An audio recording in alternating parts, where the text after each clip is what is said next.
मी शिवाजी शहाजी भोसले, या भूमीचा चक्रवर्ती सम्राट। आम्हाला या भूमीत विलीन होऊन आज 400 वर्षे झाली। तरी आदर्श शोधायची वेळ आल्यावर तुम्हाला 400 वर्षे मागे जाऊन आमच्यापर्यंत काय यावे लागते? तो आदर्श तुमच्यात नाहीच का? कसा असेल?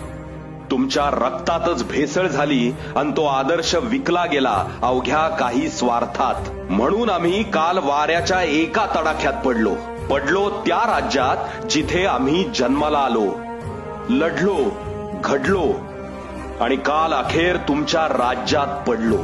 कीव येते मला तुमच्या फुटकळ विचारांची। आणि खबरदार याला स्वराज्य म्हणाल तर हे स्वराज्य नाही, दिल्लीचं तख्त राखणार स्वराज्य आहे आमचं। हुजरेगिरी करणार नाही, राज्याला दिशा देणारं स्वराज्य आहे आमचं। क्षुल्लक स्वार्थासाठी राज्याला विकणार नाही, बळीराजाला सोन्याचा नांगर देणारं स्वराज्य आहे आमचं। त्याला फाशीचा दोर देणार नाही, सर्वसामान्य जनतेला करमुक्त करणारं स्वराज्य आहे आमचं। त्याच करातून भ्रष्टाचार करून स्वतःचे इमले बांधणारं नाही। अरे 18 पगड जाती जमातींना व 12 बलुतेदार व सर्व धर्मियांना एकत्र घेऊन चालणारं असं स्वराज्य आहे आमचं। 400 वर्षे आमचे विचार घेऊन उभे राहिलेले किल्ले म्हणजे स्वराज्य आहे आमचं। त्यांचं संवर्धन तर सोडाच, तुम्हाला साधे रस्तेही बांधता आले नाहीत। स्त्रीला मान देणारं स्वराज्य आहे आमचं, तिचा पदर खेचणारं नाही आणि ज्याने ती हिम्मत दाखवली त्याचा पुरुषार्थ ठेचला आम्ही। चामडी सोलून देहाचा चौरंग केला, त्याचं तुम्ही काय केलं? बोला।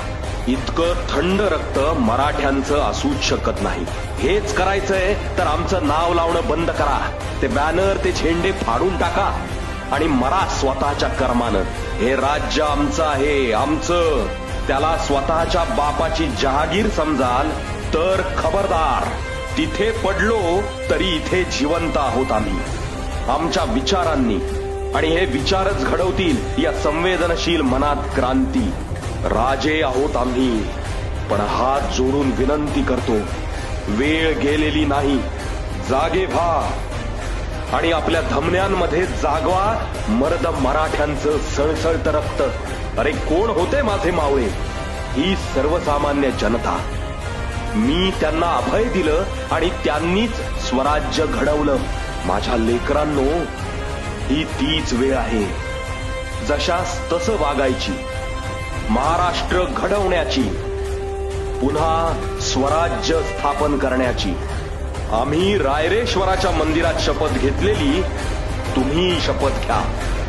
माझ्यासोबत म्हणा, हा महाराष्ट्र आपला आहे, त्याचं रक्षण करणं, महाराष्ट्र अस्मिता राखणं हे माझं कर्तव्य आहे।